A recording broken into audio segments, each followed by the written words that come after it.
Hey everyone, how are we tonight?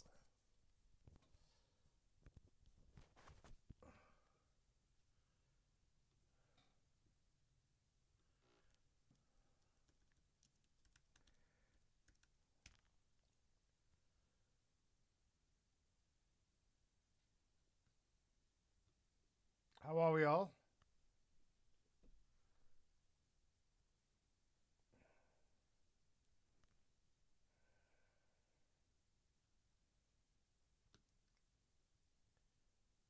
Hey Pete, long time, hope you're good, pal.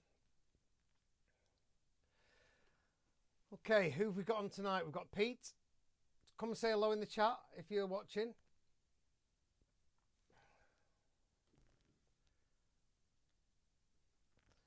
Okay, so I thought I'd do something a little different tonight. We're going to talk about stereo width and how to make things wider shortly. But I thought I'd work in Bitwig. So I thought I'd just run you through it and the difference. Bitwig comes from the people who co-created Ableton. So it's the next step up from Ableton. It's very similar. It's like a cross between Ableton and Logic. And I love it. Mike Discala from Camelfat was telling me about it. So I got onto it a while ago. And I love it, and I made a few tunes. This tune that I've got here, I'm going to work on. I've just got a vocal from Lisa Millett. And I just thought I'd show you because it's something different and it's interesting. So it's very much like Ableton. You see down here, we've got the sampler here, the EQ. It does a lot of the things Ableton should do. It's got nice colours, got lots of different things. It's on the left here. We can have a look. We've got this. We can do it this way. And they did all this before. So you've got your clips there. And you can just go to clip view, whichever you want. You can do your own key commands, which is great.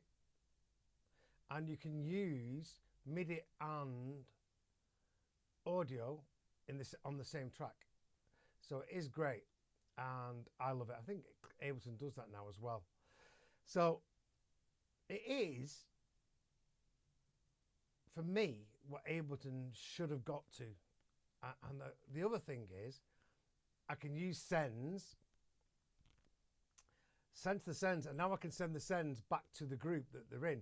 So, you know, I can treat the whole group, which I have no idea why we still can't do this in Ableton. Oh, pisses me off.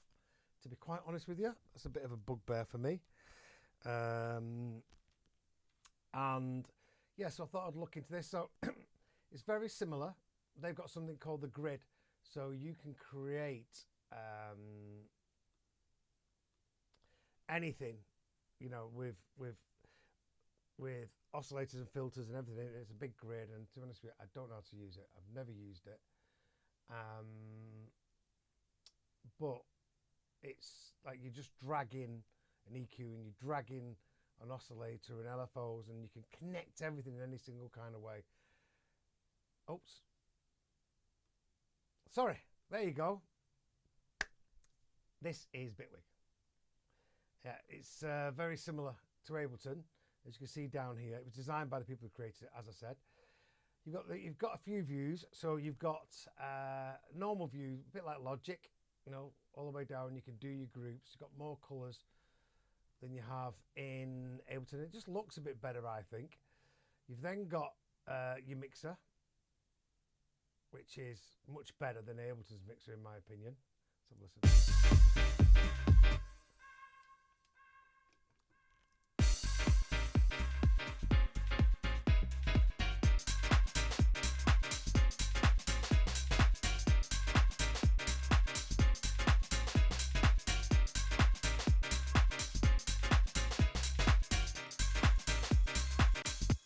So yeah, it looks good, and you can colour it as you want to do it. And I just think it's just a bit more forward thinking. And I really enjoy working in it. I like the workflow. It's quite easy to set controller up. It's a lot easier. There is loads of modulation, if that's what you're into. In fact, it is a little bit more of a kind of geeky kind of DAW. And it yeah, it's just nice. I just think it's just easy to look at for longer than Ableton is. Now, I love it, but why aren't I using it? I'm not using it because none of you lot do. Everybody uses Ableton, all Logic. You know, Cubase was my first one.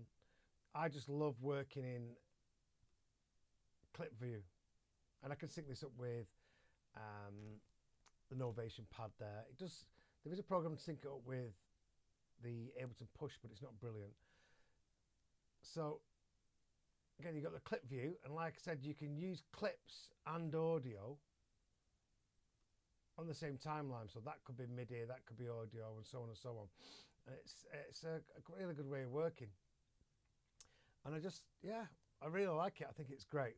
A lot of the stuff's really easy. I think it's just like kind of, the colour is a lot easier to look at. And it's just, it is basically a better version of Ableton. Okay, it just looks easier. And yeah, very similar. But everyone uses Ableton. Mike from Camelfat is the only person that I know that uses it besides me, and I love it. And if everybody else, if I wasn't making music for the people and I was just making my own music, this is what I would use, because of the modulation, because of the clip view and making records that way. The downfalls are, for me, loading samples into Drum Rack isn't quite as good. Drum Rack's not, the drum machine isn't quite as good as Ableton's. Oh, can you hear me okay? Do the volume up. Okay, is that better? So, and the sampler isn't as simple as simpler in Ableton. And the first two things that I use mostly are simpler and sampler and the push. So if they made, and a lot of people have said this in the forums, if they made them simple to use, because, you know, I just want to get ideas together. That's the great thing about it. And swapping over samples, everything's dead easy in Ableton, I think. I do really like it. And the fact that the browser's over here, when you've got something here, it's just easy to drag it in as opposed to dragging it in from over there. And that's it. Besides that, everything else is great. Key commands, I can work. The workflow is the most important thing to me. So, yes, that's Bitwig. What do you think, guys? Hi, Adrian. Hi, Terry. Arturix. Not met you before. Welcome on board. And hi, House Shoe. Welcome, Michael. Hope you're having a great evening. Anybody got any questions they want to ask? That's what we're here for.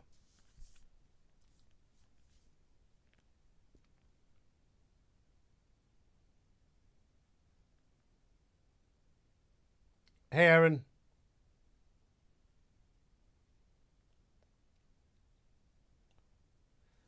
Okay, I'll start talking about stereo width. Now, how to make things stereo. Now, obviously I mix down loads of clients' tracks. And one of the things that I see is when it comes to stereo and it goes in mono, like, it just disappears. And I was having this conversation with my master engineer the other day, because he was saying to me, "Oh, you know, you're a bit old school. You know, you mix old school, a bit mono in the bottom and stuff like that." And I go, "I know, but there are still mono systems." And he was saying, "Yeah, no," but I know there is bars and restaurants, and my music gets played in bars and restaurants. So I would really, really like it to translate as much as possible. And in my opinion, you can always get a track sounding good in stereo. You just got to put a bit more energy and time into the track. Hey, Pad.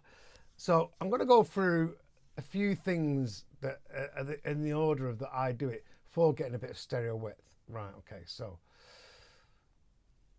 let's get up the lead sound here. So this is a chord that I've got. Just out the sample pack. I've then put it into the S2400. Yay, as I do with all my drums and everything else. And then I ran it through my Audion, had a bit of saturation and stuff. And yeah, put it back in, pulled it back in. On it, I've got a bit of EQ, Spectre, giving it a boost. On the sides, okay, we'll go into that in a second. I've then got a flanger, ozone, and seventh heaven. Okay, so the first thing I go for is EQ. So the first thing I will do always is try and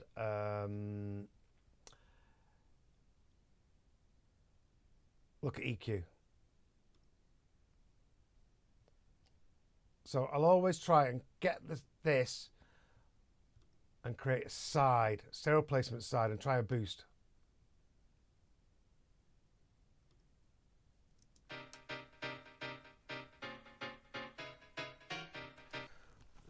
I'm going to have to listen to this on the speakers.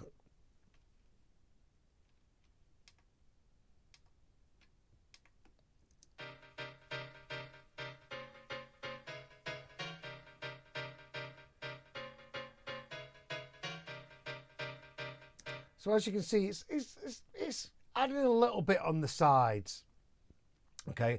And also what I might do is add a bit of saturation on the sides. Let's have a listen to that one.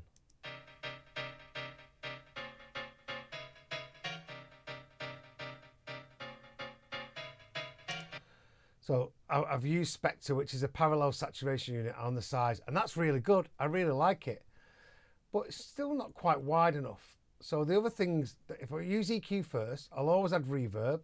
So let's listen to the reverb. I'm using seventh heaven on this.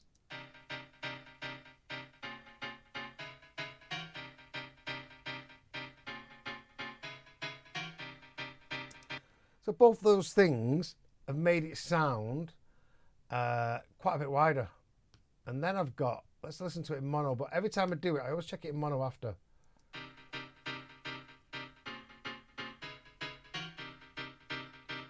Because there's quite a drop in volume.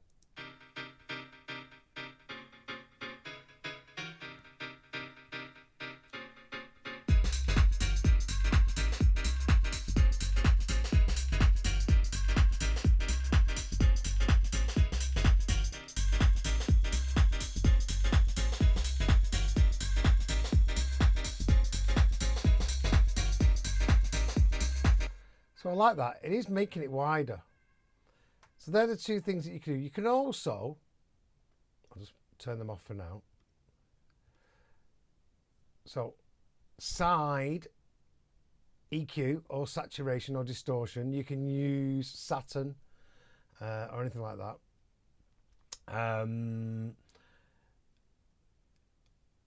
You can have Hass delay. So Hass delay is where you've got a delay on one side and it's just a slight difference in it. Let's have a look at the delay on here. I've not looked at it actually.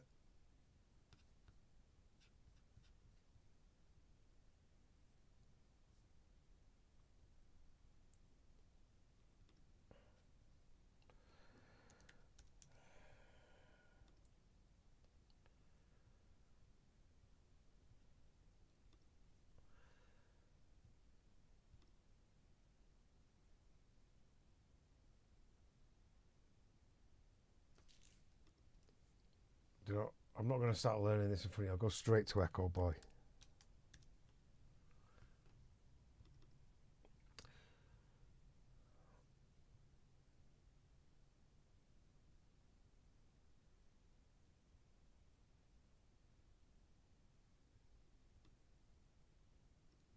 So the Hass delay is when we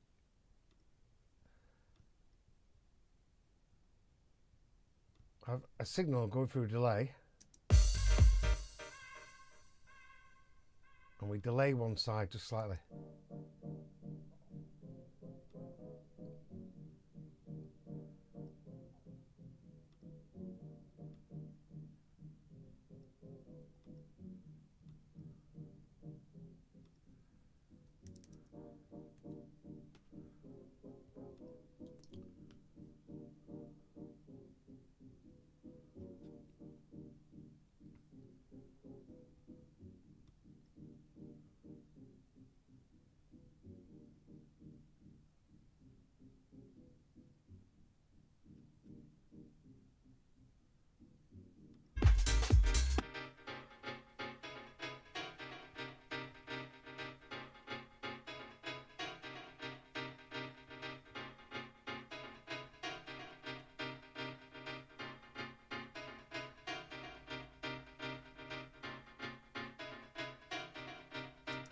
Okay, it's not really working on that one.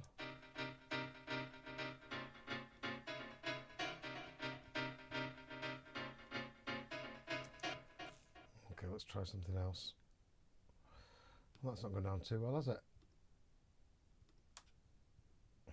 Oh, because I've got one on there already. What an idiot. Put the wrong thing. Let's look at this.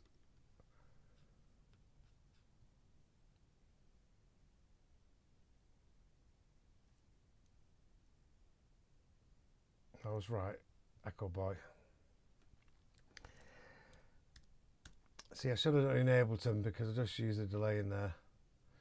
Okay, right, so go to time. Go to MIDI.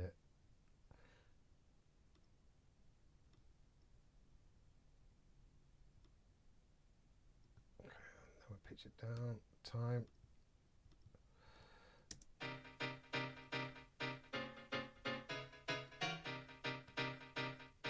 So what we do is we just get one side, change the delay time, and it just makes the sound a bit wider. It's called the Hass effect.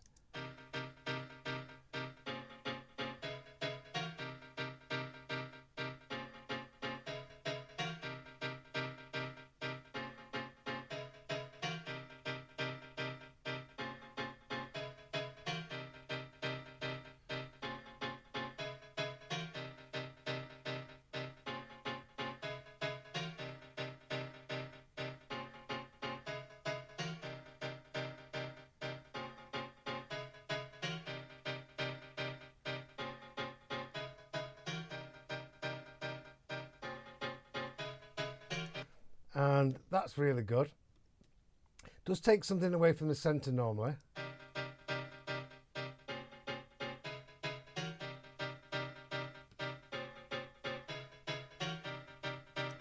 So that's also really good. So stuff that does that kind of thing is like micro shift and stuff like that. So the Hass delay, and then we've got, which the last thing I go, is things like ozone imager. So I've got ozone imager on here.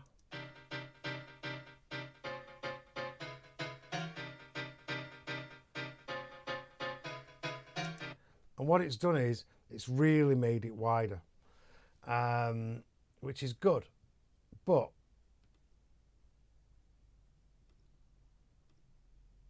you know, the volume's different. It takes it away from the center a little bit. Listen.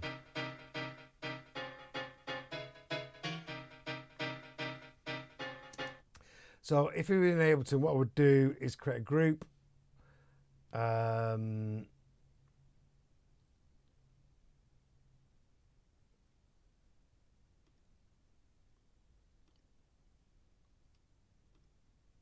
layer. And then I get ozone up.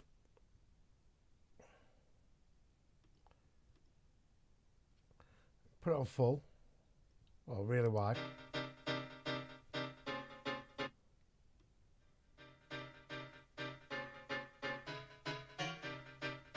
Sounds good. And then introduce it like parallel. And that's going to help a bit more. So you've still got the sound in the center there.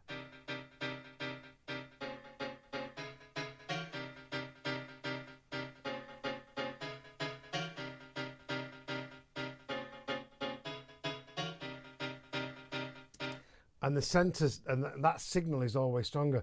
And then you can do whatever you want, you know, to this in this group. You can like EQ it.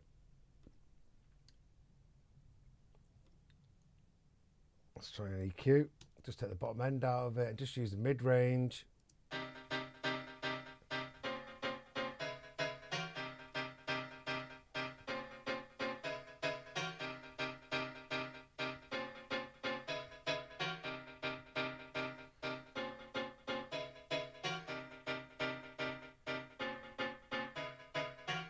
So yeah, so that's how I make things wider.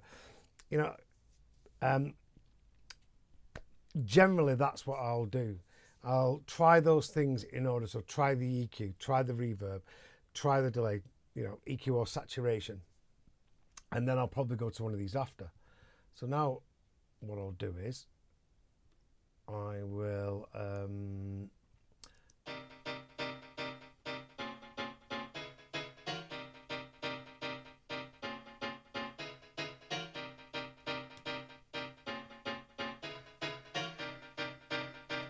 put the Spectre back in, see how that sounds. And now it's too much. I've got a flanger on there. Put the reverb on.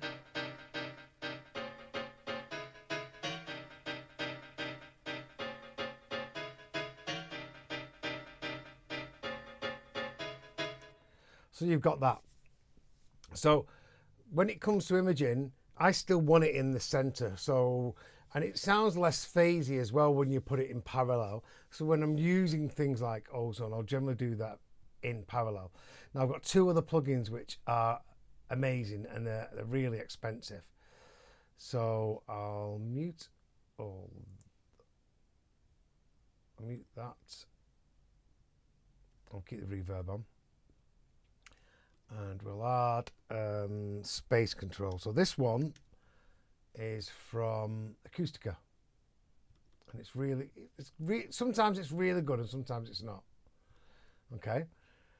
So what I'm going to try and do is just make it a bit wider in a certain frequency. So you got 4 bands if you want, but I've got 3 here.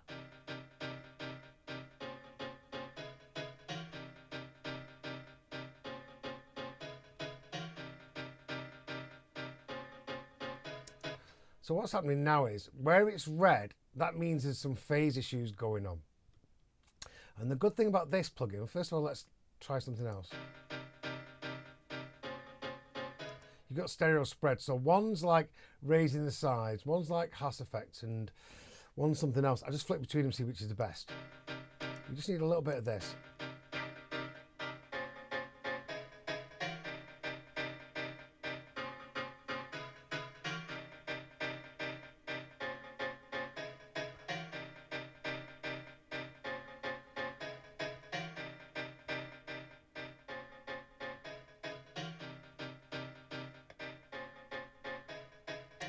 So it's got a level match, which is really good.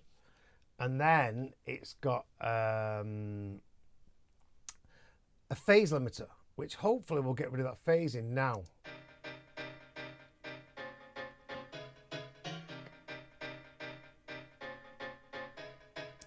Now that sounds really good, but there is going to be issues in there. So what you've got here, you've got this phase limiter.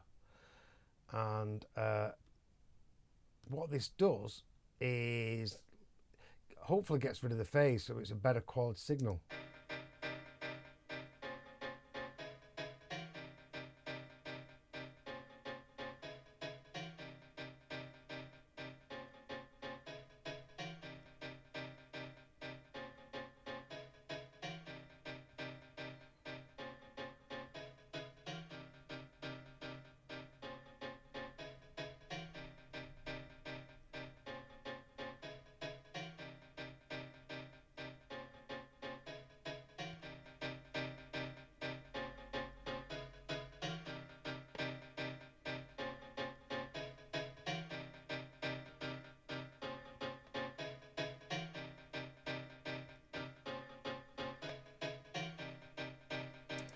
So now you can see the correlation is in the positive.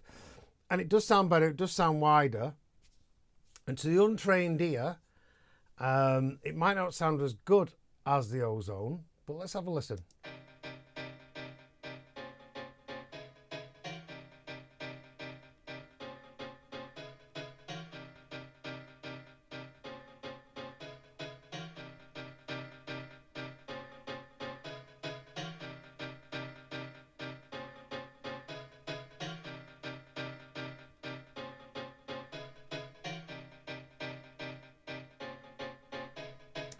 Actually, I prefer that.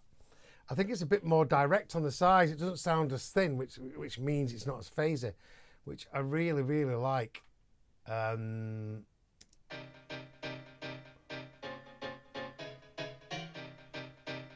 there's that one. And then there's another one called Stage 2. Stage 1, 2, this. And this is something similar. It's a bit different. I'm not going to go into it because I used it a while ago and I just bought it. And I've not really mastered this yet. But this is also something that's really good and got phase recovery as well. It really helps the quality of the sound, and then when you go into mono, it's always better. But yeah, I'm not going to show you how to use that. But again, it's another stereo spread, multiband.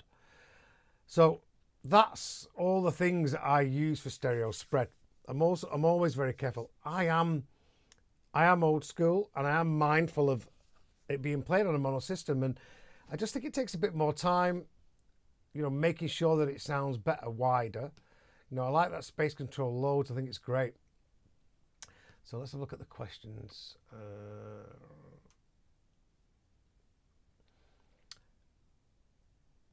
Is there any other ways to get multiband stereo width? Yep, all these things that we're kind of saying, you can put them in a group in Ableton or in Bitwig and just put an EQ before it and then introduce it as parallel, like I've just done there.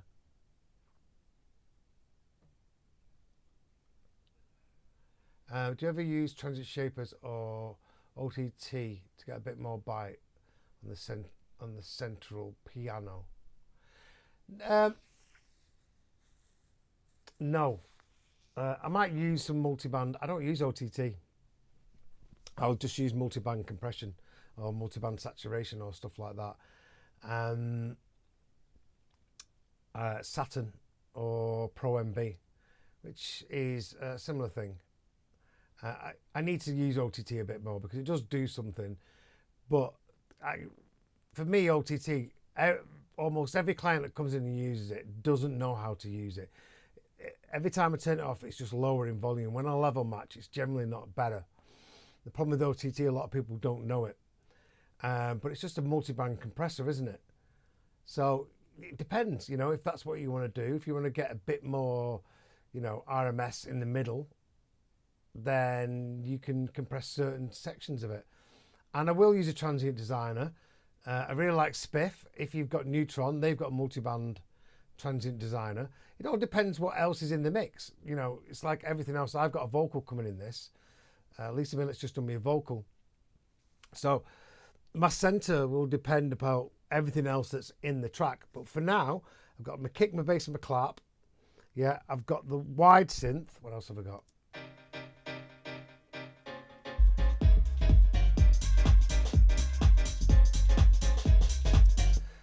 You know, of course, I've got that there now. I've got a vocal panning around.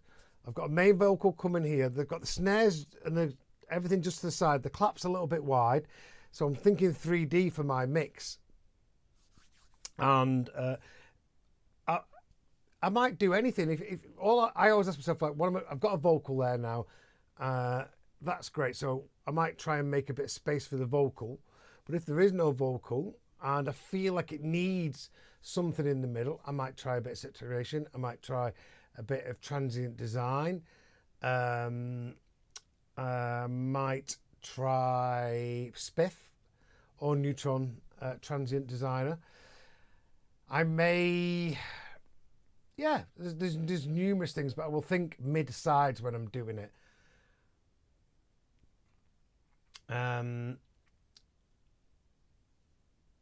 Yeah, I always use transit shapers. I've used them today actually on a client's track.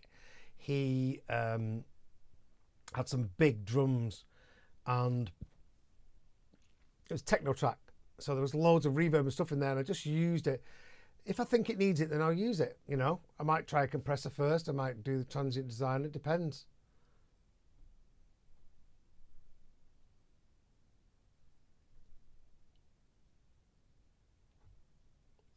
If we talk old school mixing, what's about to make a mono track from that stereo track? Duplicate the mono and pan these two, delay one. Right. The problem you've got with that pad is you can get phase issues. If they're exactly the same thing panned, I never do it. Because in the old days, what you're doing, you're talking about synths or samples or sounds. In the old days, for example, if we had a guitar and we wanted to make it really wide, let's just say we recorded 8 bars and each bar was both the same, we'd get 4 bars of one and a different 4 bars. So it's not exactly the same, but it is virtually, right? And most likely going to get less phase problems, right? And then what you do is you pan one of them right and one of them left. Now they have to be played pitch perfect, and obviously with things like vocal line and all that kind of stuff, you can just make them perfectly in time. But there will be slight differences. If you know, you can, and I've seen it work, you can get the same sound, but I wouldn't recommend it. Pan one left, pan one hard right, and pitch one up a few cents, one down a few cents. You could just put an alignment tool on the one on the right. Well, in Ableton, you've got it. Just a slight bit of delay. So move it along till you see where the signal's strongest, so they're not phasing each other out. You could, if you've got a synth, in fact, I had this today with another client, and you've got Serum, and it's got two oscillators that are exactly the same. One's pan left and one's pan right. You could change the wavetable on one. Just move them around and see which sounds best, because there are presets that people have done and they are very phasey, you know, and they just take a bit of alignment to get them sounding better or something like that. So you've got to remember what phase is. Phase is just when the waveforms are 180 degrees opposite each other, so they cancel each other out. So obviously with different keys and different sounds, the phases, you know, cancel each other out to different levels of it. So what we want to find when we've got stuff like this is the best position so that those two sounds aren't phasing. And it's just a case of moving things along or delaying things or pitching things. So until you hear what's the strongest signal coming at you.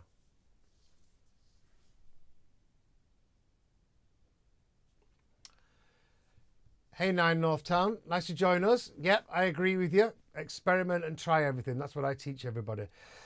There's only so many kind of knobs on different things, and master one thing at a time and just learn all the different things on that. But this is a really good plugin, and I know great people swear on this that are external. They just, because this phase recovery, it's just a better quality stereo width that sounds better everywhere, because what can sound phasey in the studio might sound phasey differently in another situation. What doesn't sound phasey in the studio might sound phasey somewhere else. Okay, what do you think about Bitwig, guys? Am I converting anyone from Ableton? Adrian, hi Jason, you used Studio One for I Just Can't Get Enough 2024, right? Yes, I did. What are your favourite features of it? Now, James Reynolds, who was Felix Baumgartner with my track that was undefected, One Kid and Felix Baumgartner, Now You're Gone with Lisa Millett. He is one of my mentors. He was one of my mentors. And I went in with him. And he's got something called Revival. And I did a bit of work for him. And he used Studio One, so he got me a copy of Studio One and I started using it. And I love it.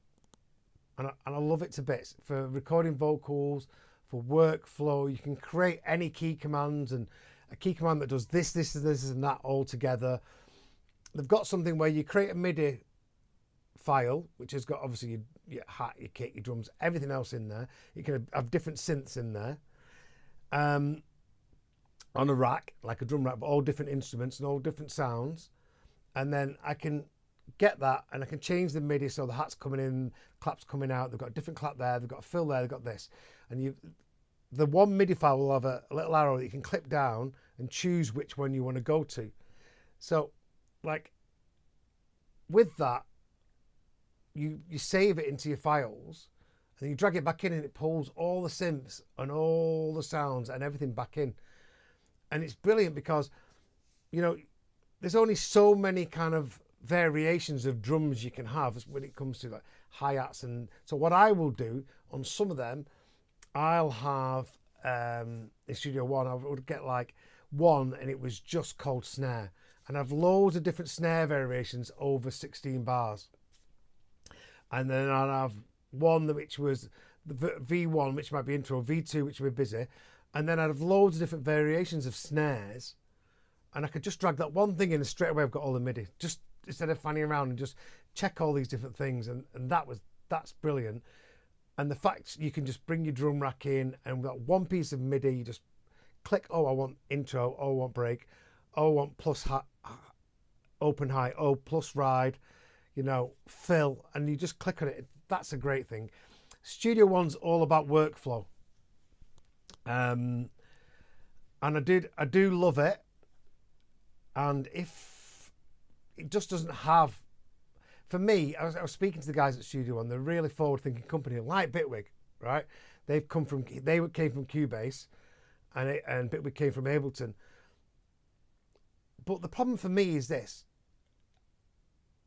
every time I go to Ableton or Bitwig even, right, I go to Simple and I go to Drum Rack, and they're just easy. They just make my life easy, and the workflow is so simple, right up to the point of kind of not arrangement, but the finer details, vocals and recording things in. It's not as good.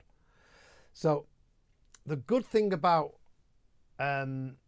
this DAW, so let's just say I wasn't making music for anyone else anymore. I was only making my own tracks, right? Right now, I would probably use Bitwig, okay? And I wouldn't use any of their plugins. I'd use all external plugins. Get a bit of an arrangement together like this, right? So let's just say I've got this track and then I want to record a choir, right? And put the choir in and I've got loads of vocals on it, and it's just, Studio One's the one for that, and the workflow's really easy and all the key commands and everything just for editing. It's amazing, all right? What I can do now in Bitwig is I can go File, Export DAW project, right? So I don't use any Bitwig plugins, okay? I think the drum machine does go across, right? I don't use any of the plugins, right? And I go Export DAW and it creates a project, right? So, and then that project, I can go to Studio One, go File, Open that project, and it'll open in Studio One almost perfect, right? Like I've used Bitwig for all the getting things together and the flow and the simpler, the sampler, the modulation. You know, I might bounce that down because obviously we don't have the modulators in Studio One. Do all that, and then if I was going to the next level, do it in Studio One. And if I was just engineering, doing vocals all the time, like James Reynolds does, then I would probably go to Studio One. I know a lot of Cubase people have gone to Studio One, and I know a lot of Pro Tools people have gone to Studio One, or a few. But for me, a DAW was all about workflow. And the other thing is, I work with you guys, and you all use Ableton and Logic, so I'm better off understanding everything in Ableton, you know, and just missing a few features that I've got here in Bitwig, because for you guys, because my job is to mentor people. So I do one-to-one mentorships all the time, and yeah, it's just Ableton all the way for me right now. I just wish I could send the sends to the buses, which I know I create a rack, and that's what I'm doing now. But I also wish that I had more key commands for workflow. I could just have loads of key commands in Ableton, and then for me it'd be brilliant. This is really what I'm looking for. Bitwig is what I'm looking for Ableton. Luna, I tried it at the beginning. It's obviously quite good. It's not what I use. It's not what I do.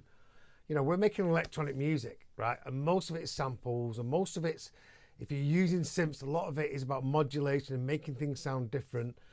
And you can't beat Ableton and Bitwig for that. You know, it's just so easy. When I use the other DAWs, like Cubase or Logic or Studio One, the workflow when creating is just such hard work, and I miss so much about everything else. So yeah, that's the DAW side of it. Okay, any more questions regarding anything? Just to let you, a few of you guys have been on a few times. The track that I was working on with Lisa Miller that you've been listening to for the last few sessions, signed it to Jackie's. Jackie's is my #2 label that I want to sign to. So very good news. I just had a track with Todd Terry on there, so that was good. Yeah. Any other questions? No? Okay, let's have a look at this. What did I do today?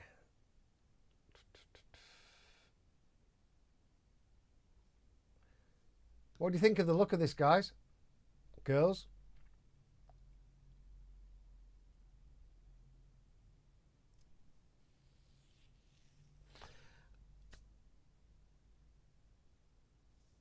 I'm here to answer anything. Rob K, Tom Phil tips. Right. So, what I do when it comes to fills is that I just get them off all my sample packs that I've got. I bring that fill in that I really like, and I'll just recreate it with a drum rack. And the good thing about a drum rack is if you've got, you can have Tom G, Tom F, Tom E, you know, and just pitch them all and just draw them all in. And I'll just copy real fills because that's the best way to do it. And you know, you can get a set of toms like the 808s and put them into a drum rack and just copy the fills of what you're trying to do.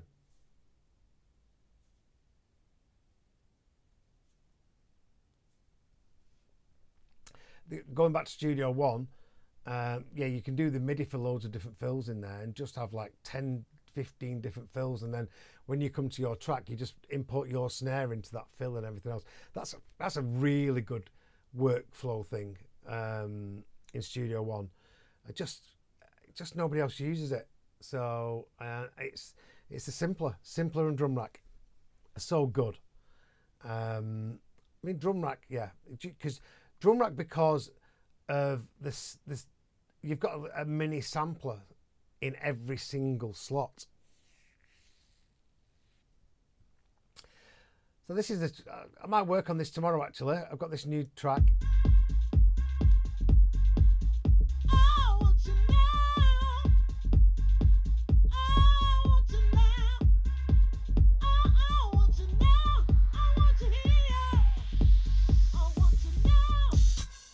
So Lisa Millett stayed with me over Christmas, New Year, and we got drunk and just got in the studio, and we said no vocals, but she did a load of vocals for me. So that's the one take. Everything's brilliant. I'm going to get it. I'm going to chop it up and work on this track here. I love this track. I made it ages ago actually. I made it about a year and a half ago.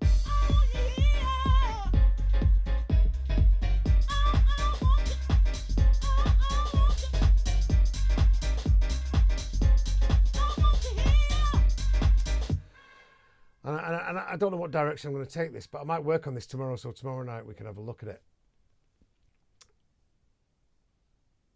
Okay, how do you come up with a piano riff solo if you don't know how to play the keys? Yeah, Pad, good idea. Scale is quite a good one. IOSU for chords. Now, the thing about chords is that you might get a chord sound. So like in here, I've got a chord sound, right?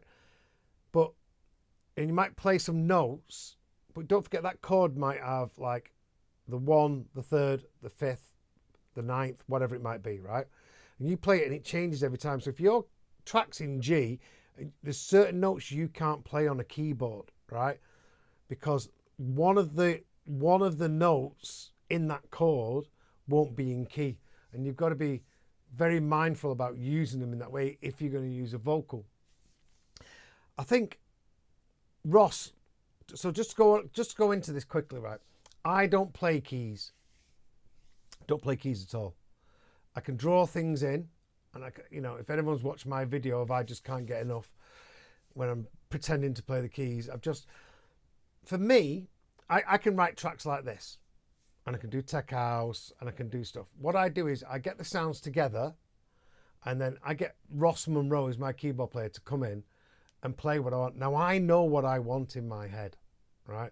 And that's different. So I'll virtually tell him exactly what to play, and then he'll play something.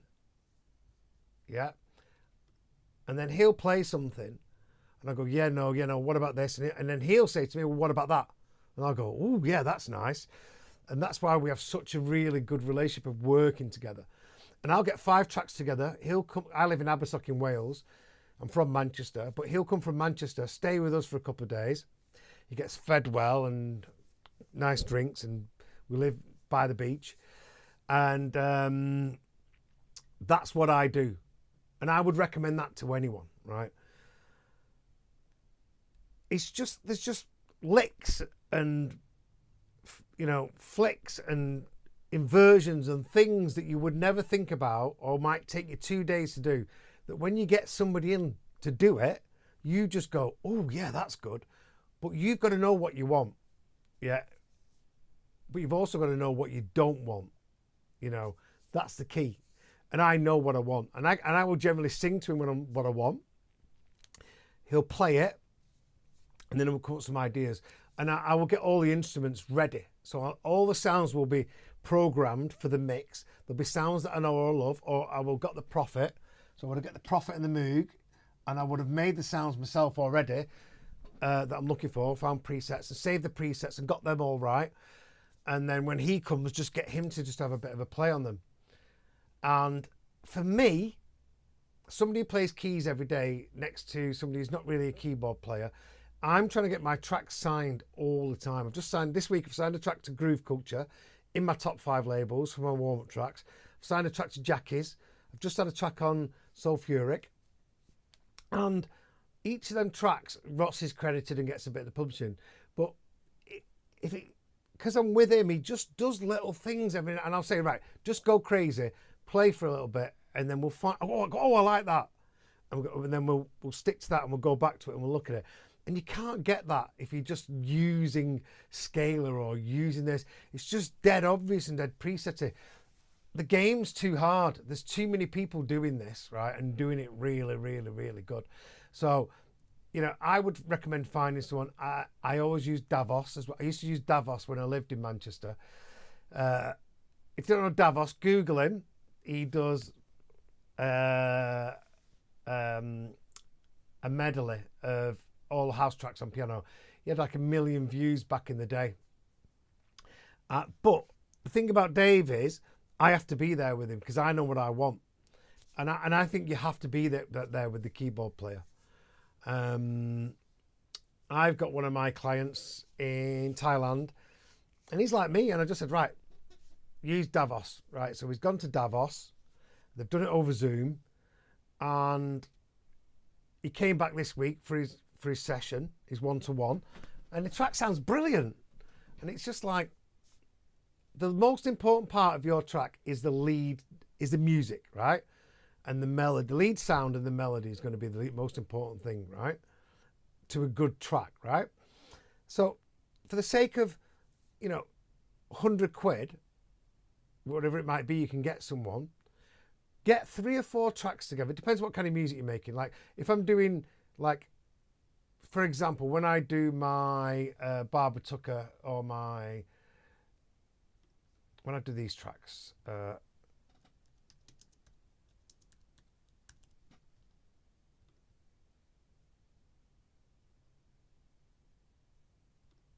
I'll do these.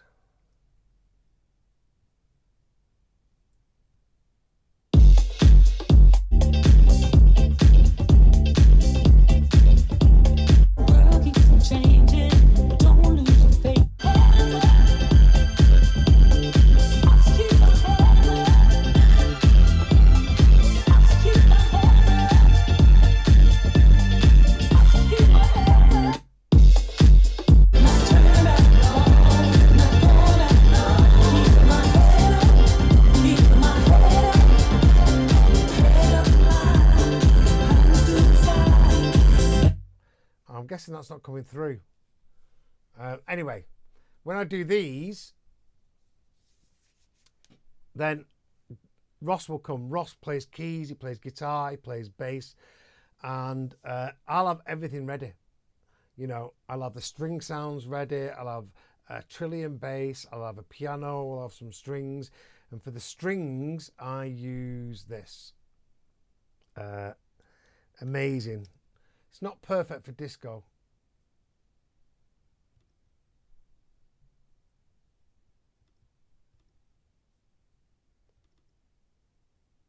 But this is a really good plugin.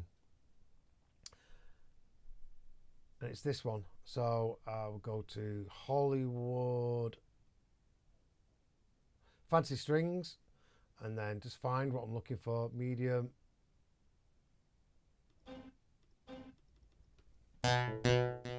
Oh no. Find what I'm looking for.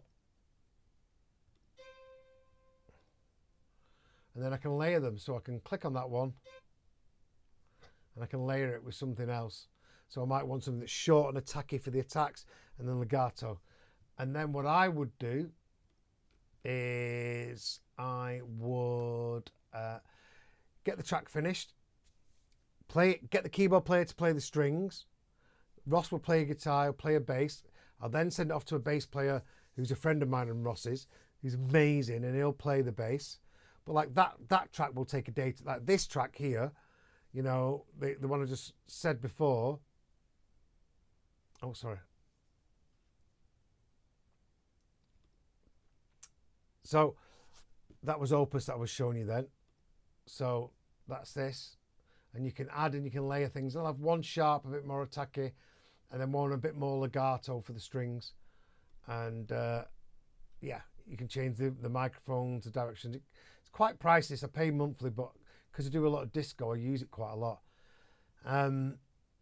It's really good for getting ideas together, and you could release on it, but I send mine to a guy called Steve Pycroft, and I get the track finished, I get the strings done, and I send him the backing track and I send him the strings and say to him, listen, I want this more disco.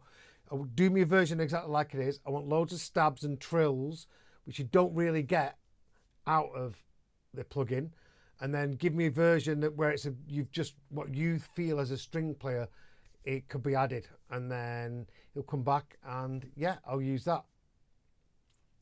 But going back to the original question, if you're not a keyboard player, there are things, but you can tell. You know, 90% of the time you can tell. I would say either learn keys or just find yourself somebody nearby. Ross isn't a house person. Don't forget, I know what he wants. So what I would do is he would come in and I'd bring up Metric AB and have loads of tracks in there. Say, listen, I love that piano line, but I love them kind of chords and the feeling of it. And I love it how it's over 8 bars. And that's the kind of thing I'm looking for. But I want it to go ding, ding, ding, ding, ding, ding, ding, ding, ding, instead of what that's doing. And he'll laugh at me and then he'll play it. So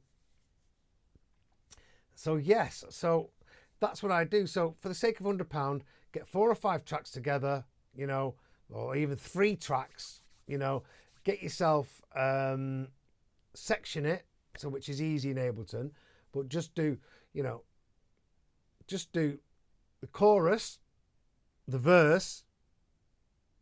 If you've got a bridge, do a bridge, and then do a middle 8th. Don't just do one block. Do it like it's going to be a journey.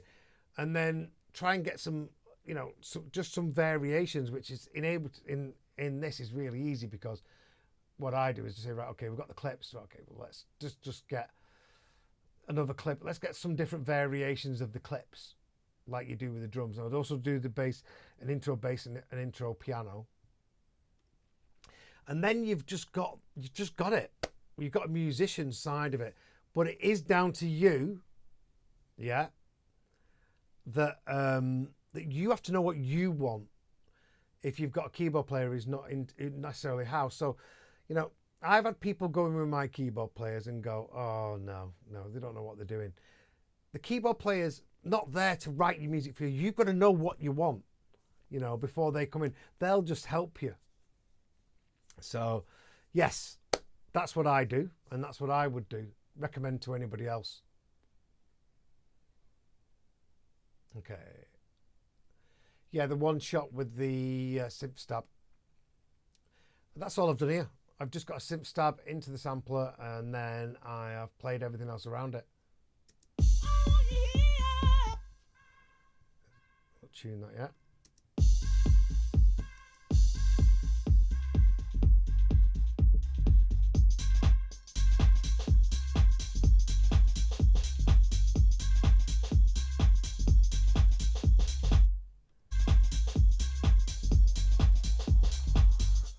Okay, Opus.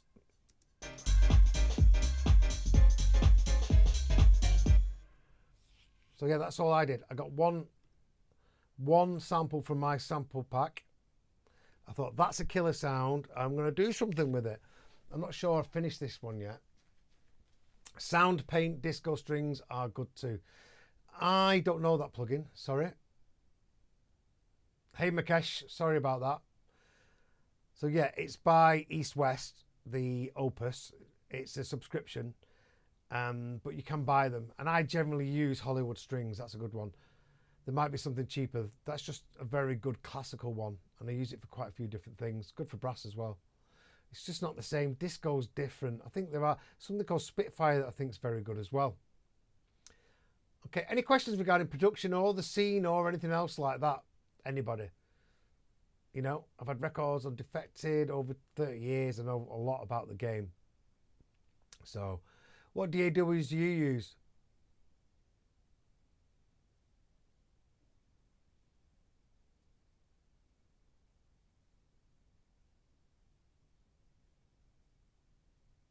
Yes. So if you've got a sample that you've got in the project, they'll do whatever you want them to do in that time.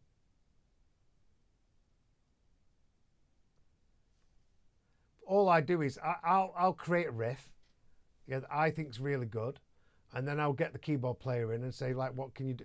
Like, I might have this track, and I will go, could it could possibly be better that? And what I'll do is I'll just say, can you just do a different change or just give me a variation on this track? And you might do something, you might not do something, but I always just have all the sounds ready that I know got there. That's a killer lead, that's a killer lead two, that's a killer piano, that's a killer bass like sound. And I'll have it all ready just, and that's half the trick, is because you know the mix is going to be good straight away. Okay, so let's talk about the Barbara Tucker track.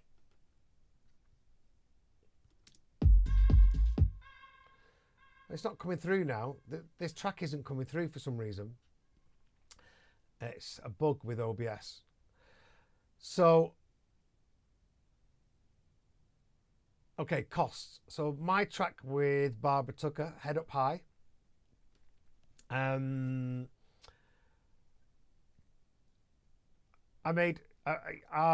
got Ross in. We spent a day on it. So I paid him 150 quid because he plays guitar, bass and keys.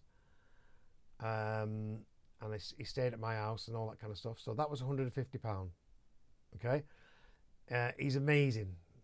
He's just, I've got to keep him in because he goes crazy off the spectrum and does stuff. But he's amazing. So pay him 150 quid, right? His bass isn't his first thing. So then what I would do is, we've got the keys, we've got a guitar, which is generally good enough most of the time. And then he'll play a bass, but then I'll go to my own bass player called Jonathan Towers, and I'll send it to him and say, listen, this is what Ross has done. Yeah, can you do this exactly the same? Because remember, I love what Ross has done because I've told him what to do. I love this. Can you play it with your bass, which sounds better than Ross's, and you add some magic to it? Can I have some doos into the breaks, and can I have some fills every now and then? And can you give me a variation that you think fits better with this track better than what I've got? So I've already got a bass that I really like, but because he does that, it gives me another option, which him as a bass player might play better to the track. You know, I've got to tell him it's driving, it's not too soulful, he knows my music. And again, I'll send him a couple of references, say, I really like this bass line, I think it's like this, I want this energy. So I'll send him the track. He'll do the bass line. I'll get the track arranged. I'll get it sounding great. And then the one with Barbara Tucker, I sent it to Barbara and she went, oh, I love it. So she did the vocal. The studio cost £500 to record the vocal. And she had to go in twice. But there's another fee on there for her, which I've been friends with Barbara for years, but it could be up to £2,000, if not more. If she likes a track, she'll go for it. And then I got the strings done. So Steve Pycroft, Pycroft, he's a mate of mine. He charges me £150 a track, but there's not a lot. And what I ask him to do is, again, play the same thing or try and come up with an alternative. But by this time, if Barbara's done the vocal, but I'll wait for the strings, I'll get Barbara does the vocal to the strings I've already got. And then what I'll do, I will then get Steve to play the strings around the vocal, because she might do a melody and that melody of the vocal with the strings might sound better than what we've already got, or the question and answer with the vocal and the strings. And then I'll get Ross back in, and as part of the session of the day, we'll look back at this and go, right, we've done this now. I feel now that this might need a fill here and that might need that there and this, and he'll go, yeah, and we'll work on it and we'll change it again, right? So we're up to now about £1,000. Okay, so I'm £1,000 deep on this record. Plus, you know, if you were using Barbara Tucker, plus. So I'm in heavy, right? I've got the strings, but I've got a great track that I really love. And then I sent it to Glitterbox. Everybody loved it. Everyone I sent it to loved it. I wanted to sign it to Groove Culture, but there was a bit of a thing with management and it didn't happen.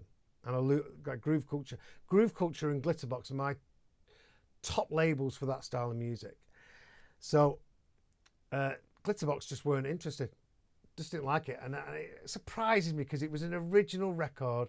It was a great vocal. And again, you know, people just said to me, it's probably because you're, you know, you've not got a social media presence and you're an old fat bald dad that no one's going to buy into. But yeah, most of the people who make that music are older, but they might just probably didn't like it. You know, it wasn't for them. But it would have been nice to get some support off them because it is an original track. I have put time in, and people aren't going to put the time into this kind of music when they, you know, and all money into it. And Glitterbox is the main source of people listening to that music and Groove Culture. There's quite a few other people as well. So, yeah, it would have been brilliant if it got signed to Glitterbox because it would have come back on me. But it was a great track and we couldn't sign it to Groove Culture. So then I just went, right, I'll release it on my label. So we're up to £1,000. And then I had to do a promo, which was 350, get the artwork done, which was 50. So we're up to 1,400. And then I thought, right, I need a tougher mix of this because, you know, and I got my mate Harry Romero to do a mix. And let's just say, yeah, it wasn't cheap. You know, it was 50. Yeah, I got a deal. And it was, yeah, it was around 1,500 quid for the remix. So we did a remix and a dub, a vocal and dub. And I love his dub. I've not released the vocal yet, but I think we're going to release it. So now I'm up to about £3,000 on the record. We promo the record, you know, and the feedback. Here, let me show you some feedback actually.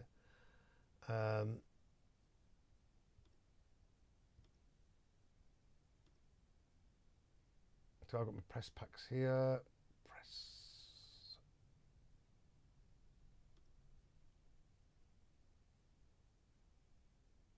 I'll be here in disco.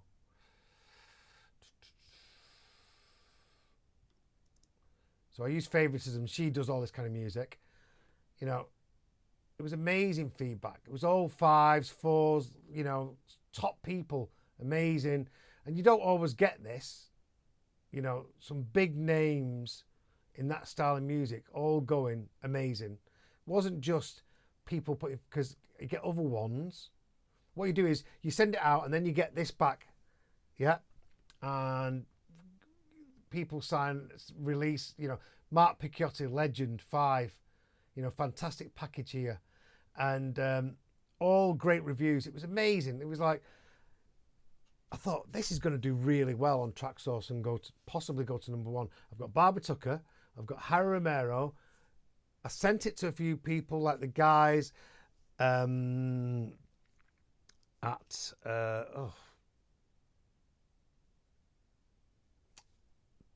not Tropical Disco. Some big labels anyway. Everyone loved it. And you know when people, yeah, it's nice that. Yeah, it's all right. No, amazing for the people who played that music. And then at the Harry Romero dub, they loved it. Sarah from Favoritism, who promoted it, loved it. And she said it's one of the best feedback she's ever had on a track. Okay. $3,000. It went up the Traxsource chart and it didn't get past number 15 on Traxsource, right? And every track above me was a shitty bootleg or cover, right? That would take me, I could make 2 of them a day, like that. I could make them records easy. You know, but it doesn't inspire me, right? And the Harry Choo Choo one got to about number 28 on Beatport, the dub. And then it went there and it hovered around for a little bit, but it didn't go past. And that's because people aren't interested in, a lot of people aren't interested in new music, right? It cost me a fortune, that. I launching my label, and that's why I did Harry. I didn't need to do Harry, right? But people, like, you hear everyone say from like the big labels, oh, we need more new music. We need this. Yeah, we need this. But no one's supporting it when it's a good record. I'm not saying that, you know, everyone's got the preferences, and if Glitterbox didn't like it, that's their prerogative, right? And if they didn't sign it because I haven't got it, you know, 25,000 followers, then that's their prerogative. And if they didn't sign it because Jason Hurd released some shit about 5 years ago, which I did, because I didn't love what I was lost, then that's their prerogative. And it could be any of them reasons. Who knows what the reason is?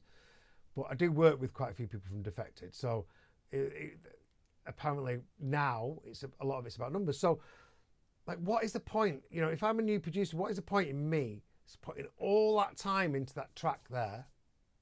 Yeah.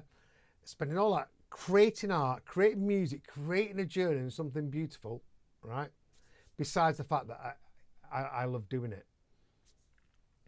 I'm never going to stop doing it, but I can't keep making records like these all the time when it's never going to do better than some cheesy bootleg of ABBA or whatever.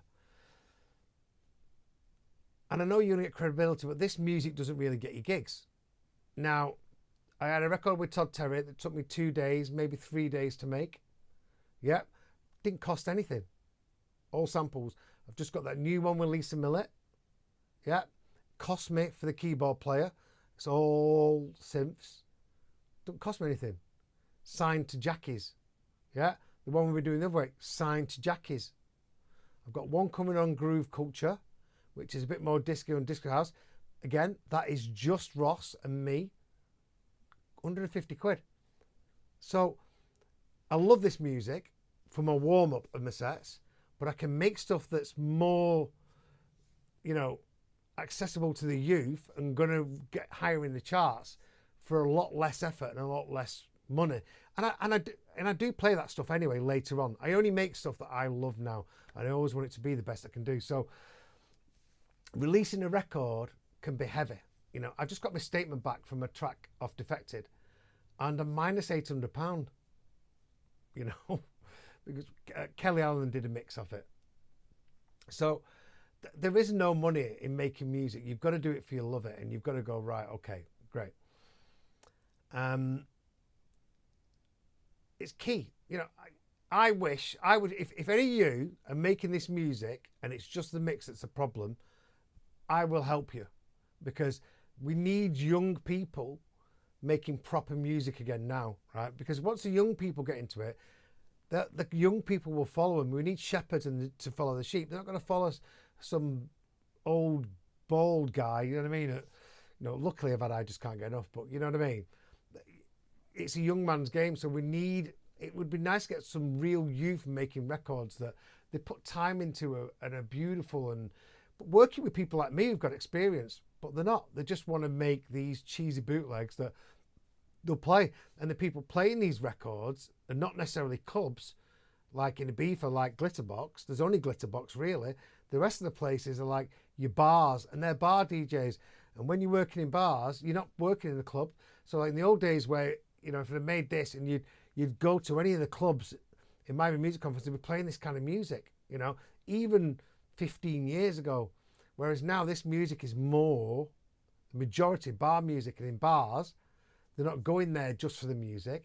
So they want stuff that they know, and that's the problem with it. 9 Northtown. Yeah, it is a popularity contest, and that's fair enough. It always has been a popularity contest, but it is true that there's one club in Ibiza that plays this music. That's a big club, yeah, and the rest of the people that play this kind of stuff are bars. And the people that go into bars aren't going to bars for music. People go to clubs for music, So for me, with this kind of music, the only label I could be on is Glitterbox. I'm so proud of that record. I love it. I wouldn't change a thing. Barbara loves it. You've seen the feedback. That's the best you could do. So I'm happy with it. Yeah, he does say that. Audience, Rick Rubin says, audience last. Do it for you. The rest will come with time. Okay, so this is the best bit of advice I can give you guys. Okay. When I started, I was making Soulful House. I was using samplers and recording live instruments and worked from there. And all I was concentrating on, this is the first thing I tell all my clients about, all I was concentrating on was Soulful House. And then Funky House came in, Joey Negro, a little bit more upbeat. I thought, I really like this. I loved the music that I really liked. Then I went to Funky House, then I started having records on Subliminal, and then I had the hit, right? I Just Can't Get Enough, and then another couple of big records, and then that music died. So I started making a bit more, so I made a couple of records, did a couple of remixes for K-Class, which were fucking awful, because we were trying to do electro, because we thought that's what we had to move, and they were awful. We didn't love what we made, okay? And then I started making, I go to Beef all the time, and I love starting techie house. So then I was into the tech, I was getting to learn how to feel the music. And me and Youssef had a record on Azuli, which was a brilliant label called Poison Dwarf and Antelope. And we made them in Sankey's. And then I wrote Now You're Gone with James Reynolds, which is with Lisa Millett. And I loved it. I just went, right, okay, yeah, it's got soul, but it's tough and it's techy and it's edgy, and the lead sound is different. You've never heard that before. And I loved it. Okay. So by this time, I'm still touring around the world. Jason Hurd's got a big name. I created the record with Roland Cart called I Feel Good, which was really big as well on CR2. And I was touring. I made lots of friends, I've not burnt any bridges, so I was still touring the world. And I got signed to a bigger manager, who I won't mention. And I just said, Now You're Gone. I thought, right, I've got my direction here. I love this. And he said, and they had a couple of people on there. They said, no, right, listen to Jason, no, you don't want to go down that route. You want to go more EDM-y. Because everyone who from Funky House, like David Guetta and all them people that were going a little bit more EDM-y, Axwell, all them lot. And I went, yeah, sure. So I went to America, and I lived in the Hollywood Hills with the Stafford Brothers and Tommy Trash. Started making EDM. Went to Vegas, recorded some vocals, and wrote about 5 or 6 tracks. And they were really good. And I came back and I went in with Tom Starr, Ingo, and he helped me engineer him because he had a lot of experience in that side. And he does all stuff for David Guetta and everyone now. Amazing producer, amazing engineer, right? I learned a lot from him.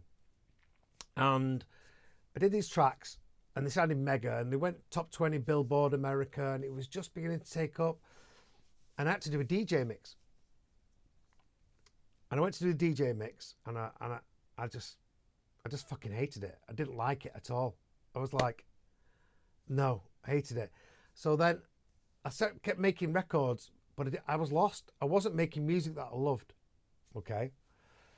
And then last year, I had a job, so I wasn't really, the DJ went down and I was making records and they were just, yeah.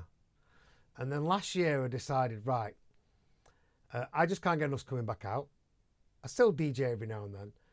I spent loads of time trailing through music about what I like and decided I'm only going to make records now that I love, right?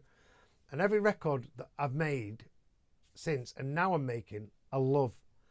And I'm getting signed to every single label that I want to get signed to, right?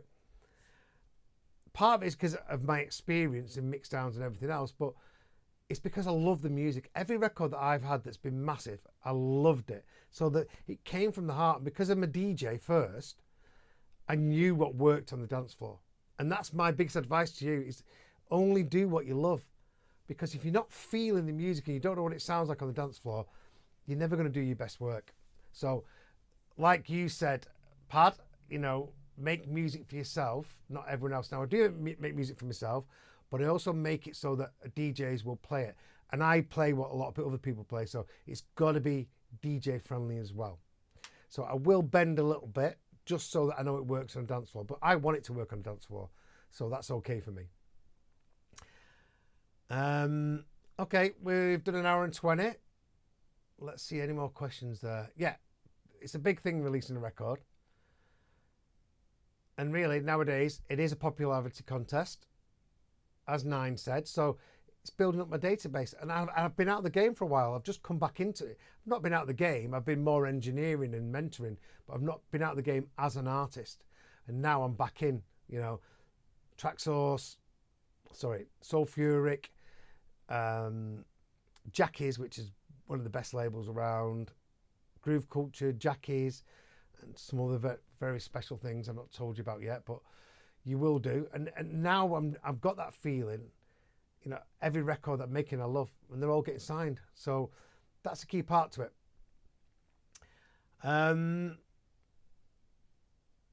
Now You're Gone was my favourite. A bit David Penn. Thank you, Pete. Well, do you know something? It was original, yeah. It was a bit tribal. Those signs, the sounds that we got were just different. It sounded different. And it had a great vocal.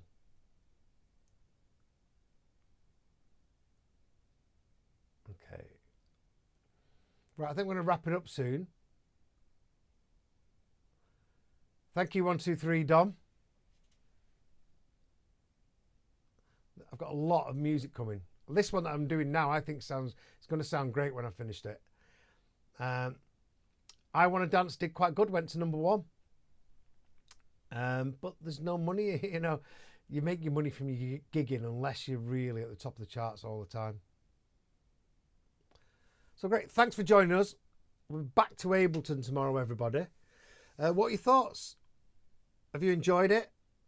Any more questions? Please, afterwards, if you can go to the comments, leave a comment, share. I'm still building up my numbers. We are building up slowly. In January, I'm here every night, besides one more night. 2 nights I'm not doing. And then in February, I'm going to carry on doing 1 or 2 days a week of this. My Todd Terry videos on my YouTube page, I'm going to do loads of them because they seem to be really popular. And it's had like, I think 1,500 views or something like that. So and I've got a client off it already. So this is what this is all about, is giving a little bit back, but also getting people to sign up for my one-to-one mentorship. If that's something you're interested in, drop me an email, drop me a DM, and I'll arrange a free 15-minute Zoom and we'll talk like this.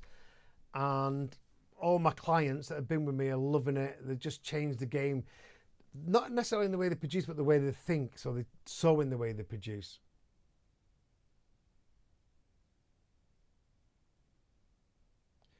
Yeah, that was different, wasn't it? It was different. It wasn't just technical. It was something about the music industry. And it is true that, you know, you've got to love what you make, because that's what makes big hits. All my hits that I've had, you know, when I say hits, I mean records that people come to me 15, 20 years later and go, oh my God, I love I Feel Good. Oh my God, Now You're Gone. Like you just said then, you know, I mean, I just can't get enough. What a year I had last year with that. I will touch. I'm here to answer your questions. The only reason I'm trying to, you all seem to be holding back with the questions a little bit. So, you know, I can pull up a plugin. I can show you anything that you want. You know, I work house, tech house, minimal, melodic. You know, I do a bit of techno, not really my bag, but I do a bit. So ask me. I'm here tomorrow, guys. Please like, share, subscribe, all that rubbish. Thank you. It's been a great